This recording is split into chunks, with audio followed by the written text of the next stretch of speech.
Hey guys, Aditya here back again with another video. आज की इस वीडियो में हम डिस्कस करने वाले हैं ऑफ कैंपस प्लेसमेंट के बारे में। इस वीडियो में मैं पहले आपको बताऊंगा कि ऑफ कैंपस प्लेसमेंट क्या होता है और प्लस फिर आपको बताऊंगा कि आपको अगर ऑफ कैंपस प्लेसमेंट लेना है तो आपको क्या-क्या पॉइंट्स ध्यान में रखने हैं। सबसे पहले बताता हूँ ऑफ कैंपस प्लेसमेंट क्या होता है। ऐसे स्टूडेंट जिनका कॉलेज से प्लेसमेंट किसी कंपनी में नहीं होता है, उनका सिलेक्शन नहीं होता है या फिर उनके कॉलेज में कोई कंपनी आई नहीं होती है प्लेसमेंट के लिए, टायर 2 टायर 3 कॉलेजेस, तो ये प्रॉब्लम फेस करते हैं। ऐसे स्टूडेंट जो अपनी डिग्री कंप्लीट कर लेते हैं तो फिर बाहर निकलते हैं और नई-नई कंपनीज़ में अप्लाई करते हैं जिससे उनकी जॉब लग जाए। जो आप इस प्रोसेस को बोलते हैं हम ऑफ कैंपस प्लेसमेंट, मतलब आपका कॉलेज से नहीं हुआ है, अब आप खुद से ट्राई कर रहे हो, इसको आप बोलते हैं off campus placement. Off campus placement लेना इतना आसान नहीं होता। जैसा कि मैं पता है हमारे कॉलेज में अगर हमारे किसी पर्टिकुलर ईयर का कोई स्टूडेंट होते थे 500-600 स्टूडेंट्स के साथ हमें compete करना होता है। लेकिन जब आप ऑफ कैंपस प्लेसमेंट के लिए आते हो तो यहाँ पे ये संख्या बहुत बढ़ जाती है, ऑलमोस्ट 10,000, 12,000, 15,000। ये डिपेंड करता है कितनी बड़ी प्लेसमेंट ड्राइव है। तो ऑफ कैंपस कभी भी आसान नहीं होता। हाँ, पर अगर आप एक प्रॉपर तरीका फॉलो करेंगे तो आपको ऑफ कैंपस बहुत आसानी से मिल जाएगा। मैं आपको 5 पॉइंट बताने वाला हूँ। आप इन 5 पॉइंट को ज़रा ध्यान से समझिए तो आप अच्छे से ऑफ कैंपस प्लेसमेंट भी ले सकते हो। देखिए, सबसे पहला point, live in the IT city. Well आप कहीं भी रह रहे हो, अगर आपकी कोई सिटी ऐसी सिटी में रह रहे हैं जहाँ पर आईटी कंपनीज नहीं है या फिर बहुत कम है, कुछ 10 12 15 20 कंपनीज हैं, तो उसको आईटी सिटी नहीं बोलते। आपको ऐसी सिटी में रहना होगा जहाँ पे बहुत ज़्यादा अपॉर्चुनिटीज हो आईटी रिलेटेड। बेसिकली जो कंपनीज हैं वो प्रेफर यही करती हैं, उन कैंडिडेट्स को इंटरव्यू के लिए बुलाती हैं जो स्पेसिफिक उसी सिटी में रह रहे हो। अगर वो किसी और सिटी में रहती हैं तो बहुत ही रेयरली होता है कि आपको कंपनी कॉल करे कि आप आओ इंटरव्यू देने के लिए। ठीक है, तो एक चीज याद रखिए, आपको आईटी सिटी में ही रहना है। मैं आपको इस बात को ऐसे भी बोल सकता हूँ कि देखिए, अगर आपको जॉब चाहिए तो आपको घर से बाहर निकलना ही होगा, अगर आप आईटी सिटी में नहीं रहते हो तो। यहाँ पे इंडिया में जो आईटी सिटीज की बात करें तो मैं ऑर्डर वाइज बता दे रहा हूँ कि कहाँ पे सबसे ज़्यादा अपॉर्चुनिटीज है। नंबर 1 पे बेंगलुरु। इंडिया में बेंगलुरु आईटी सिटी बोली जाती है, आप सबको पता होगा। सबसे ज़्यादा जॉब अपॉर्चुनिटी और कैरियर ग्रोथ आपको इस सिटी में मिल जाएगी। सिर्फ आईटी जॉब्स की बात कर रहा हूँ मैं। ठीक है, मैं बात नहीं कर रहा हूँ मैकेनिकल और इलेक्ट्रिकल्स के बारे में, इलेक्ट्रॉनिक्स के बारे में। मैं सिर्फ आईटी की बात कर रहा हूँ। अगर आपको आईटी के लिए चाहिए तो Bengaluru is the first choice. उसके बाद सेकंड चॉइस आपकी पुणे होनी चाहिए। पुणे के बाद थर्ड ऑप्शन आपका आता है हैदराबाद, और उसके बाद आप new Delhi side, Mumbai side try भी कर सकते हो। मुंबई में भी काफ़ी अच्छी अपॉर्चुनिटीज़ हैं, पर नंबर 1 पे मैं यही कहूँगा कि फर्स्ट फर्स्ट पे बेंगलुरु एंड सेकंड पे Pune is good for IT people. Okay, अब सेकंड पॉइंट पे मूव होते हैं। आप आईटी सिटी में आ तो गए हैं, लेकिन आप किसी अपने रिलेटिव के साथ रह रहे हैं। तो मैं ये कहूँगा कि आप क्रिकेट खेलने तो ग्राउंड में चले गए हो, कि आप चाहते हो कि इंडियन क्रिकेट टीम में सिलेक्ट हो जाऊँ, ग्राउंड में तो पहुँच गए हो, लेकिन आप वहाँ जाके बैठ गए हो जहाँ पे पब्लिक क्राउड बैठती है। तो आप क्रिकेट टीम में कभी नहीं खेल सकते। जी, एग्ज़ैक्टली ये सेम वही है। कई बार क्या होता है कि कुछ लड़के होते हैं जो किसी दूसरी सिटी से दूसरी नई आईटी सिटीज़ में आते हैं और अपने किसी रिलेटिव के यहाँ जाकर रहने लगते हैं। वेल मैं आपको सिर्फ एक चीज़ बोलना चाहता हूँ, सेकंड पॉइंट यही बहुत इम्पोर्टेंट है कि आपको किसी रिलेटिव के यहाँ नहीं, आपको ऐसे ग्रुप के साथ रहना है जो आपकी तरह ही जॉब ढूँढ रहे हों। आपको जॉब सीकर्स के साथ रहना है। आपको उस सिटी में वो उस एरिया को पता करना होगा कि कहाँ पे सबसे ज़्यादा जॉब सीकर्स रहते हैं। आपको उसी एरिया में, आप हॉस्टल में रहिए, रूम लेके रहिए, कैसे भी रहिए, पीजी में रहिए, पर आपको उसी एरिया में रहना होगा। उससे आपका नेटवर्क बिल्डिंग और हर चीज़ में आपको बहुत मदद मिलेगी। ठीक है, तो आप याद रखिए, आपको स्पेसिफिक एरिया में ही रहना है जहाँ पर आप जैसे ही लोग रहते हो। आपको किसी रिलेटिव के यहाँ जाके नहीं रहना है।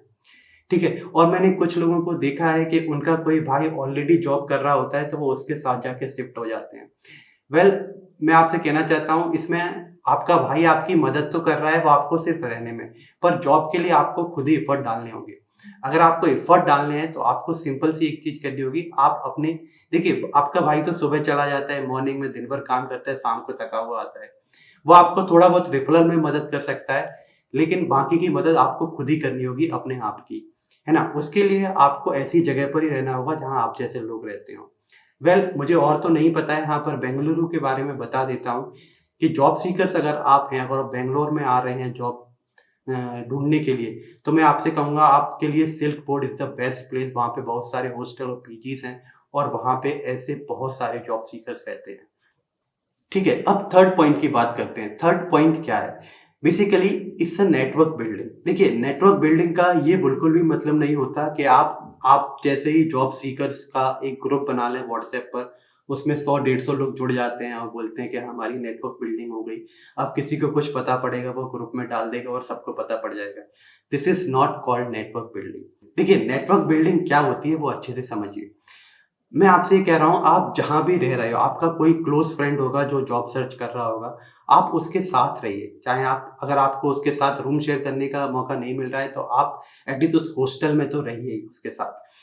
उससे क्या होगा, आपके 2-3 क्लोज़ फ्रेंड होंगे और उनके भी 2-3 क्लोज़ फ्रेंड होंगे। ऐसे आप कम से कम 10 से 12 लोगों का एक ग्रुप बनाइए जो सीरियसली जॉब सर्च करना चाहते हो। फिर आपको करना क्या है, आपको किसी के पास भी अगर कोई रेफरल के थ्रू या फिर आपका कोई वॉक-इन्स के बारे में आपको पता पड़ता है, तो आप एक-दूसरे से शेयर कीजिए कि ये हुआ और ये हुआ। प्लस अगर आप किसी से मिलते हैं तो उन आपने उनसे क्या नॉलेज ली, आप वो नॉलेज भी ग्रुप में शेयर कीजिए। देखिए, ग्रुप आपका सिर्फ़ 10 से 12 लोगों का होना चाहिए, इससे ज़्यादा बड़ा ग्रुप नहीं होना चाहिए। ठीक है? अब क्या होगा, जब आप इस तरह की नेटवर्किंग कर लोगे, तो उसके साथ आप सभी लोग एक साथ ग्रो करोगे। आपको एक चीज़ और समझनी होगी इसमें कि आप जब भी कभी-कभी क्या होता है, मैं अपना सिनेरियो बताता हूँ। जैसे हम लोगों का जब ग्रुप था और ऑफ कैंपस ड्राइव के लिए हम लोग जाते थे, तो हमें पता पड़ता था कि यहाँ पे वॉक-इन्स है, तो हम सभी लोग ग्रुप में वहाँ जाते थे और तो बहुत आसान होता था, कोई भी एड्रेस पता करना, किसी नई सिटी में कहाँ जाना है, क्या करना है। लेकिन कभी-कभी ऐसा भी होता था कि हमें पता पड़ता था कि 2 जगह हमारी ड्राइव चल रही है, मतलब वॉक-इन्स चल रहे हैं। तो हम क्या करते थे, हम अपने ग्रुप को हाफ-हाफ में 5-5 के ग्रुप में स्प्लिट कर देते थे। अब ये स्प्लिट करने के बाद क्या होता था, मैं अपना रिज़्यूमे बाकी के जो मेरे 9 लोग थे, उन सभी को दे के रखता था एक-एक कॉपी और इसी तरह से मैं सभी अपने जो ग्रुप था, उनकी भी एक-एक रिज़्यूमे की कॉपी रखता था। अब 5 लोग कहीं और जाते थे, 5 लोग कहीं और जाते थे। तो हम लोगों का सबसे पहला टारगेट ये होता था कि कैसे भी करके हमें रिटन टेस्ट तो देना ही है। कभी हम दे लेते थे, कभी-कभी हमें मौका नहीं मिलता था रिटन टेस्ट देने का। तो हम वहाँ पे अपने रिज़्यूमे सबमिट कराते थे। तो अभी जो 5 लोग हैं, वो कहीं गए हैं, अगर उन्हें रिटर्न देने का मौका मिला है, तो वो हमारे रिज़्यूम सबमिट कर देते थे उधर और हम इधर आते थे, हम उनके भी सबमिट कर देते थे अपने साथ। तो कई बार क्या होता था कि कंपनी स्लॉट में कॉल करती थी, तो हम सभी को कॉल आ जाते थे। नंबर 4 पॉइंट, ये भी बहुत इम्पोर्टेंट है, इसको ये ठीक से समझिए।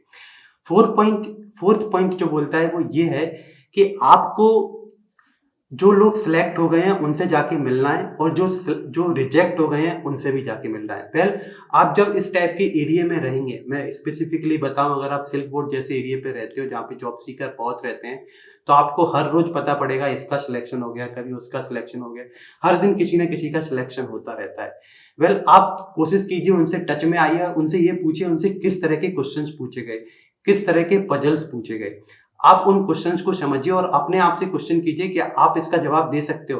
अगर आंसर आता है यस, तो कोई प्रॉब्लम नहीं है, अगर लेकिन आंसर आता है नो, तो आप सभी लोग ग्रुप में बैठिए, उस चीज़ को समझिए कि ये नो है, तो हमें इसको कैसे आंसर करना है, इसका क्या तरीका होता है इस प्रॉब्लम को फिक्स करने का, कोई पजल है, उस पजल को कैसे सॉल्व करना है, मतलब आपके पास सॉल्यूशन होना चाहिए। ठीक है? सेम वे में जो रिजेक्ट भी हुआ है, कहीं इंटरव्यू देके आया, तो उससे भी पूछिए कि क्या रीज़न था, क्या प्रॉब्लम हुई तुम्हारे साथ? तो आपको साथ में ये भी पता पड़ेगा कि वो कौन-सी क्वेश्चन का जवाब नहीं दे पाया, जिसकी वजह से वो रिजेक्ट हुआ। तो आपको उन क्वेश्चन्स को भी प्रिपेयर करना है। मीन्स आपको अपने लेवल को डे बाय डे इंक्रीज़ करते रहना है। आप ऐसा करोगे तो आपको जॉब बहुत आसानी से मिल जाएगी। और कोशिश कीजिए ज़्यादा से ज़्यादा, एटलीस्ट आप एक जब भी आप कहीं वॉक इन पे जाते हैं तो कोशिश कीजिए, ऐसा ज़रूरी तो नहीं है कि आपको रिटर्न देने का मौका मिल ही जाएगा, पर अपने से कोशिश कीजिए कि आपको एटलीस्ट रिटर्न देने का मौका तो मिले ही मिले। ठीक है? अब बात करते हैं 5th पॉइंट के बारे में। देखिए, ये जो 5th पॉइंट है, ये बेसिकली मैं बताने वाला हूँ, ये जो ऑफ कैंपस ड्राइव होती है, बेसिकली 2 तरीके से हो जाती है, एक रेफरल और एक वॉक-इन्स। तो रेफरल में क्या होता है, रेफरल में बेसिकली अब आपको रेफरल लेना कैसे, मैं वो बता, रेफरल क्या होता है पहले वो भी बता देता हूँ। बेसिकली क्या होता है, जब कंपनी में कोई एम्प्लॉइज़ काम कर रहे हैं और कंपनी को कुछ और एम्प्लॉइज़ की ज़रूरत है, तो वो अपने एम्प्लॉयी से बोलती है कि आपका अगर कोई रिलेटिव हो या कोई जानने वाला फ्रेंड हो, जिसको ये स्किल्स आती हो, सेट ऑफ स्किल्स आती हो, तो आप उनको रेफर कर सकते हो हमारी कंपनी में, उनको इंटरव्यू के लिए बुलाएँगे। तो उससे क्या होता है, और कंपनी उनसे बोलती है अगर आप ऐसा करते हो तो अगर वो बंदा सेलेक्ट होता है तो हम आपको कुछ परसेंट एज़ इन कमीशन देंगे। तो रेफरल जो रेफर करता है उसको कुछ कमीशन मिलता है। तो अब क्या होता है, जो बंदे सिलेक्ट होते जा रहे हैं, आप उनके कॉन्टैक्ट अपने पास रखिए। जितना ज़्यादा हो सकता है उनके कॉन्टैक्ट रखिए, उनसे टच में रहिए, है ना?